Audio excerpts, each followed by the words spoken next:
جی، ایک طویل عرصے کے بعد ہم حاضر ہیں واشنگٹن اینگل کے ساتھ، اور آج ہمارے ساتھ ایک ماہر ماحولیات یا ٹاکسیکالوجسٹ ہیں جو براہ راست انسانی ماحول اور انسانی صحت اور جو ماحول کا اثر ہوتا ہے انسانی صحت پر اور انسانی زندگی پر، اس پہ کام کرتے ہیں. اسی میں انہوں نے پی ایچ ڈی کی ہے، ایسے پہ ریسرچ کیا ہے، اور ایک برسوں سے کام کرتے رہے ہیں مختلف اداروں میں. آج کل یہاں جو امریکہ کی ریاست ہے اوہایو، اس کے محکمہ صحت میں کام کر رہے ہیں.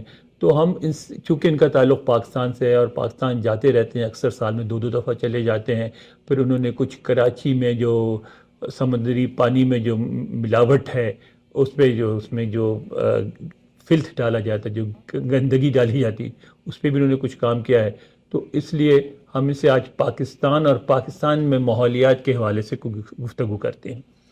شکیل صاحب یہ بتائیں کہ یہ جو ہے آج کل سردیاں ہیں اور ہر سال جاڑوں میں یہ سوال اٹھتا ہے پاکستان میں کہ یہ دھند کیوں؟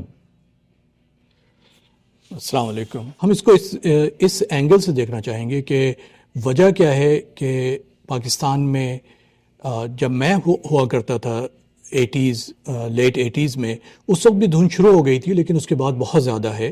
اور خاص طور سے یہ پنجاب میں، اور جیسے ہی سردیاں شروع ہوتی ہیں ویسے ہی بہت زیادہ پرابلم ہوتی ہے. ہم اسے ایک انوائرمنٹل ایشو اس طریقے سے کہہ سکتے ہیں کہ جب ٹیمپریچر ڈاؤن ہوتا ہے، جب سردیاں آتی ہیں، تو نیچے جب بہت زیادہ آلودگی ہو جائے، خاص طور سے اسموک کی وجہ سے، گاڑیوں کی جو ایگزاسٹ ہے اس کی وجہ سے، ایک طریقے سے یوں سمجھیں کہ ایک ببل سا بن جاتا ہے جس میں کہ ٹیمپریچر جو ہے وہ اچھا خاصا زیادہ ہوتا ہے. اور جب رات ہوتی ہے تو ٹیمپریچر جو اس کے اوپر کا ہوتا ہے وہ بہت ٹھنڈ ہو جاتی ہے. جب ہوا اوپر ٹھنڈی ہوتی ہے اور نیچے گرم ہوتی ہے، تو جو گرم ہوا ہوتی ہے وہ اوپر جا کے مکس نہیں ہوتی، اور اس کی وجہ سے یہ دھند متواتر رہتی ہے، اور ہفتوں اور خاص طور سے صبح کے وقت زیادہ ہوتی ہے. اور جیسے جیسے ٹیمپریچر یا سورج طلوع ہوتا ہے اور زیادہ گرمی ہوتی ہے تو تھوڑا بہت ڈیسیپیٹ ہوتا ہے. لیکن اس کی بڑی وجہ آلودگی ہے، جو کہ ہم اپنے شہروں میں اوپن برننگ ہے. خاص طور سے ہم جو کوڑا کرکٹ وہ جلاتے ہیں. پھر ایک بہت بڑا مسئلہ جو ہے وہ جو فصلیں کٹنے کے بعد ان کو جو جلاتے ہیں، اس سے جو دھواں ہوتا ہے. تو ہم اپنے ارد گرد کا جو درجہ حرارت ہے اس کو ہم بڑھا دیتے ہیں، لیکن نیچرل جو ہے اوپر، وہ ایک طریقے سے ان کو ہم انگلش میں انورژن بولتے ہیں. تو ایک خاص ایریاز میں جو ہے وہ اس طرح کی سچویشن پیدا ہو جاتی ہے. خاص طور سے ان ایریاز میں زیادہ ہوتی ہے جہاں ویلیز ہوتی ہیں.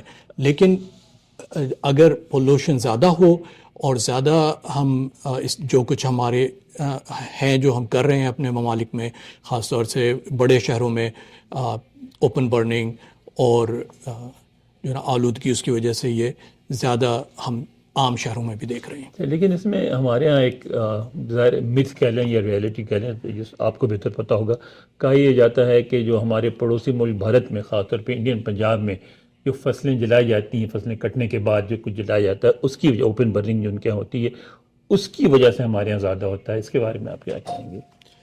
اس کے بارے میں مجھے اتنا زیادہ تو نہیں پتہ ہے کہ کس طریقے سے ان پنجاب، ہندوستان کے پنجاب کے ایریا میں اگر اوپن برننگ ہوتی ہے، انلیس کہ ہمیں یہ پتہ ہو کہ وہاں سے جو ہے وہ ہوا پاکستان، پنجاب میں، لاہور میں یا اس کے ارد گرد آتی ہو، جو دھواں وہ جلا رہے ہیں، اس وقت تک ہم ڈائریکٹ لنک نہیں کر سکتے. ہو سکتا ہے کہ لنک ہو، اور لیکن لنک ہم صرف اسی وقت پیدا کر سکتے ہیں جب ہمیں یہ پروف مل جائے کہ وہاں سے جو چیز جل رہی ہے اس کا دھواں جو ہے وہ ہمارے ملک میں آ رہا ہے. اگر وہ نہیں ہے تو یہ دو مختلف ایریاز کی انڈیپینڈنٹ جو ہیں وہ ایشو ہے. کیونکہ وہاں بھی بہت بڑا مسئلہ ہے. وہاں بھی بہت بڑا دہلی میں تو خاص طور پہ دہلی کو کہا جاتا ہے شاید اس وقت دنیا کے اس حوالے سے، یعنی اور دوسرے والوں کی بات نہیں کر رہا ہوں، اس حوالے سے، اسموگ کے حوالے سے دنیا کے شاید سب سے زیادہ پولیوٹڈ سٹی ہے. بالکل ان کے یہاں بھی یہی وجہ ہوگی. ان کے یہاں بالکل یہی وجہ ہے، بلکہ انہوں نے تو اوپن برننگ جو کراپس ہیں، کراپ کے اسٹبس جو ہیں جو اس کو جلاتے ہیں، اس کے اوپر انہوں نے پابندیاں لگا دی ہیں، اور اس کے ساتھ ساتھ انہوں نے جو کون سا ان کے تہوار ہوتے ہیں جس میں یہ بہت زیادہ ہولی یا دوسرا ہوتا ہے جس میں کہ بہت زیادہ یہ برننگ کرتے ہیں. ہاں برننگ کرتے ہیں، اچھا. اس پہ بھی انہوں نے پابندی لگائی ہے، چونکہ یہ دو چیزیں جو ہیں وہ بہت بڑا فیکٹر ہے انڈیا کے مختلف شہروں میں اس انورژن کے ہونے کا. اچھا اس کا یہ جو اسموگ ہے اس کے بارے میں اب ایک پاکستان کے میڈیا میں ریسنٹلی یہ آیا تھا کہ اس سے کم از کم ہر فرد کی عمر جو ہے 1.5-2 سال کم ہو جاتی ہے. میں تو کہتا ہوں اس سے زیادہ کم ہوتی ہے، اور کم مطلب ٹھیک ہے، لائف ایکسپیکٹنسی جو ہے وہ تو ایک ڈفرینٹ چیز ہے کہ کتنی زیادہ کم ہوتی ہے یا نہیں ہوتی ہے. ہمارا تو بلیف یہ ہے کہ بھئی اللہ تعالیٰ جب موت دیتا ہے تو دیتا ہے، ہماری زندگی جتنی لکھی ہوئی ہے اتنی لکھی ہوئی ہے، لیکن جو کوالٹی آف لائف ہے وہ بہت بڑا ایشو ہے. ہم یہ دیکھتے ہیں کہ ایون بہت چھوٹے چھوٹے بچے، ان کو برونکائٹس ہے، ان کو مختلف طرح کی بیماریاں ہیں.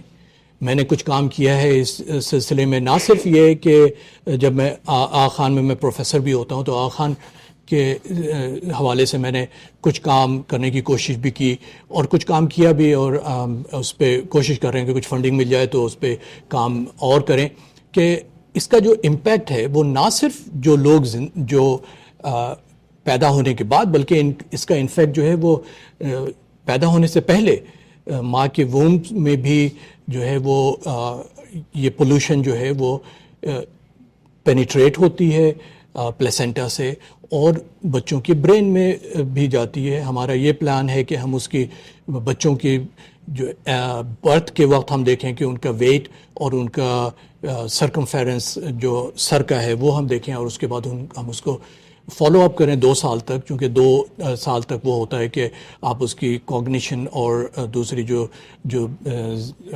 دماغی گروتھ ہے اس کو فالو کر سکتے ہیں. تو there are lot of things, لیکن کہنا یہ کہ زندگی کے پہ اثر پڑتا ہے، یہ بہت زیادہ اثر پڑتا ہے. کون سی بیماریاں ہیں جن کا ان سے براہ راست، اس سے اسموگ سے، اس دھند سے براہ راست تعلق؟ چند ایک جو ہیں وہ تو آپ کو سامنے نظر آتی ہیں. آپ کو نیزل پیسیجز جو ناک ہے اور آپ کے جو لنگز کا ایشو ہے وہ بہت بڑا ایشو ہے. اس کے علاوہ آپ کو برننگز ہیں آئیز میں، یا آپ کو جو ہے وہ الرجیز کا ایشو ہے. اور لانگ ٹرم اگر دیکھیں تو یعنی کینسر، عوام کی زبان میں ہم کہتے ہیں کہ دمہ میں اضافہ ہوتا ہے. دمہ میں بالکل بہت زیادہ اضافہ ہوتا ہے، اور بچوں کے کھانسی، دمے بخار. میں کھانسی، بخار اور پرولونگ کرتی ہے کھانسی اور بخار جو ہے.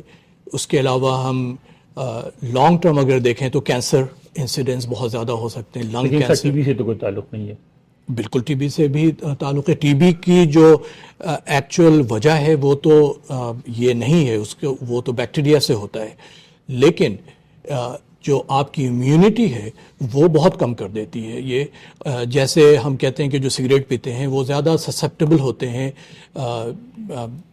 ٹی بی سے، یا جیسے ٹی بی کا جو ہم پہلے جس طریقے سے ٹی بی کا جب علاج نہیں تھا تو ہم یہ جانتے تھے کہ ٹی بی کے لوگوں کے سامنے نہ رہیں اور یہ مختلف چیزیں، سگریٹ نہ پئیں جو لوگ سگریٹ پیتے تھے. تو یس، ان کا بہت زیادہ امپیکٹ ہے ٹی بی پہ بھی. لانگ ٹرم کینسرز پہ بھی بہت سارے کینسر ہیں جو کہ اس کی وجہ سے ہوتے ہیں. نہ صرف یہ کہ لنگز کے کینسر بلکہ اور دوسرے باڈی آرگنز کے، کڈنی، لیور، یہ ساری چیزوں کے. لیکن اس پہ قابو پانے کی کوشش تو کی جا رہی ہے. لیکن یہ بتائیں کہ جس طریقے سے ہماری آبادی بڑھ رہی ہے پاکستان میں، کسی زمانے میں جب پاکستان بنا تھا 3.5 کروڑ کی آبادی، اب 25 کروڑ کے قریب ہونے والی ہے. زیادہ آبادی، زیادہ چولہے، زیادہ گاڑیاں، زیادہ فیول کنزپشن، تو زیادہ دھواں پیدا ہوگا. تو کیا اس کو قابو پایا جا سکتا ہے، یہ اب یہ قابو سے نکل چکا یہ جن؟ بہت ہی اچھا سوال ہے، اور اس پہ میں ہنسا اس وجہ سے ہوں کہ آف کورس پاپولیشن جو ہے، ہماری جو آبادی ہے وہ ہر چیز میں ہمیں امپیکٹ کرتی ہے. نہ صرف یہ کہ ہم لوگوں کی صحت کا خیال نہیں کر سکتے، بلکہ ان کو ہم دوا بھی ہم نہیں پرووائڈ کر سکتے، ان کے لیے جو فیسلٹیز ہیں وہ بھی ہم پرووائڈ نہیں کر سکتے. اور یہ پاکستان کی بدقسمتی ہے کہ ہم پچھلے 20 25 30 سالوں میں ہماری جس طریقے سے آبادی بڑھی ہے وہ یہ ہے کہ اگر ہم جتنی بھی ترقی کر لیں ہم 2 قدم آگے کی طرف چلتے ہیں، ہم اپنی چیزیں ہاسپٹلز اور دوسری جو فیسلٹیز ہیں وہ ان کو ہم انکریز کرتے ہیں، لیکن پاپولیشن اس سے زیادہ ہو جاتی ہے تو ہماری جو ریسورسز ہیں وہ ہمیشہ کم رہتی ہیں. تو اب آپ کا سوال یہ کہ جو ہے آبادی کا اس کے اوپر کیا امپیکٹ ہے اور کس طریقے سے ہم اس کو ختم کر سکتے ہیں. تو میں تو ایک چیز یہ ہے کہ میں آپ کو ذرا آسان سوال کر دوں، بہت عوام کی سمجھ میں آنے والا. یہ جو ببل ہے، جو آپ نے کہا ببل بن جاتا ہے زہریلی گیسوں کا اور بیماریوں کا، اور جس میں پاکستان کی بڑی آبادی سال کے 2-3 مہینے رہنے پہ مجبور ہو جاتی ہے، کیا وہ ببل برسٹ ہو سکتا ہے، اس کو توڑا جا سکتا ہے؟ ایک طریقہ تو یہ ہے کہ آپ کی جو لاز ہیں بکس میں اس کو آپ کس طریقے سے امپلیمنٹ کرتے ہیں. ہمارے پاس بہت اچھے لاز ہیں کہ ہم انڈسٹری کی پولوشن کو کیسے ہم اس کو ریڈیوس کریں گے. بکس پہ تو ساری چیزیں ہیں لیکن امپلیمنٹیشن کوئی نہیں ہے. اگر آپ یہ دیکھیں کہ یورپین کنٹریز یا امریکہ میں دیکھیں، انڈسٹریز اتنی زیادہ ہیں لیکن ان کا جو کنٹرول ہے وہ اتنا زیادہ افیکٹو ہے. مثلاً جتنی بھی چمنیاں ہیں بڑے بڑے کمپنیز کی، میں ڈاو کیمیکل میں کام کیا ہے میں نے 11 سال، اور سنا یہ تھا جب میرے جوائن کرنے میں 2001 میں میں نے جوائن کیا تھا، اس سے 10-15 سال پہلے یہ حالت ہوتی تھی کہ صبح لوگ جب اٹھتے تھے تو ان کے کار کے اوپر ایک لیئر ہوتی تھی سوٹ کی، اور سورج جیسے غروب ہوتا تھا اس وقت بہت ہی خوبصورت منظر ہوتا تھا، چونکہ جو اس کی سورج کی جو ریز تھیں وہ ان جو ذرات جو ہوا میں تھیں ان کے ساتھ وہ ریفلیکٹ ہو کے بہت ہی خوبصورت منظر پیش کرتی تھیں. لیکن جب لاز انہوں نے بنائے اور جب امپلیمنٹ کیا تو وہی شہر جائیں آپ دیکھیں اتنا ہی کام ہو رہا ہے یا اس سے زیادہ انڈسٹری میں بڑھ گئی ہیں اور کہیں زیادہ چیزیں بن رہی ہیں، لیکن ان کی جو ٹریپنگ ہے اور ان کی جو کنٹرولز ہیں وہ بہت افیکٹو ہے. تو یہ کہنا کہ ہم اس کو کنٹرول نہیں کر سکتے ہیں یہ ایک حد تک صحیح نہیں ہے.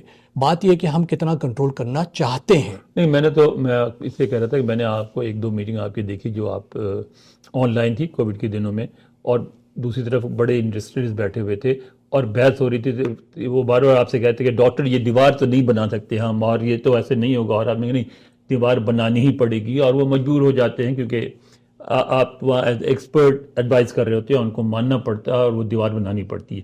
کیا پاکستان میں ممکن ہے کہ کسی انڈسٹریلسٹ کو ایک پروفیسر یا ایک ایکسپرٹ جو ہے ٹاکسیکالوجی کا مجبور کرے کہ تمہیں یہ دیوار بنانی ہی پڑے گی، تمہیں یہ جگہ اس طرح کرنی ہی پڑے گی، نالی نکالنی ہی پڑے گی؟ کیا ایسا ہو سکتا ہے پاکستان میں؟ ہو سکتا ہے، اور اس کی میں جس طریقے سے دیکھ سکتا ہوں پاکستان میں ہونے کا، اس میں صرف ایک ہی صورت مجھے نظر آتی ہے کہ ان کی جو پروڈکشن ہے اس پہ امپیکٹ پڑے، اور ان کی پروڈکشن پہ امپیکٹ اس وجہ سے پڑے گی کہ جو وہ لوگ ہائر کریں گے وہ ان میں وہ کیپیسٹی نہیں ہوگی، ان کی لنگ کیپیسٹی نہیں ہوگی، ان کی باڈی میں اتنی اسٹرینتھ نہیں ہوگی کہ وہ اتنا کام کر سکیں جو لوگ 10 سال پہلے کرتے تھے. تو دے ول بی فورسڈ کہ جو ہے ہم نے کرنا ہی ہے ورنہ ہماری پروڈکشن پہ امپیکٹ پڑے گا. ہم مطلب بہت یعنی ایک بڑی تعداد میں انسانوں کے مرے بغیر یہ کام نہیں ہوگا.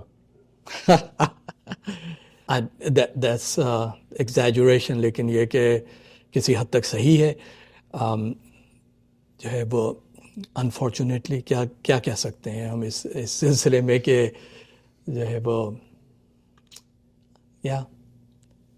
اچھا جناب، بہت بہت شکریہ آپ کا، آپ ہمارے پروگرام میں شریک ہوئے. ناظرین، ہمارا پروگرام جو ہے واشنگٹن اینگل، ہم کبھی کبھی غائب ہو جاتے ہیں لیکن پروگرام ہمارا سیریس ہوتا ہے، افیکٹو ہوتا ہے، اور ہم سچ بولنے کی اور سچ کو سمجھنے کی کوشش کرتے ہیں. اس لیے ہمارا پروگرام دیکھتے رہیے، دیر سے صحیح یا دیر یا سویر ہوتی رہتی ہے. Thank you.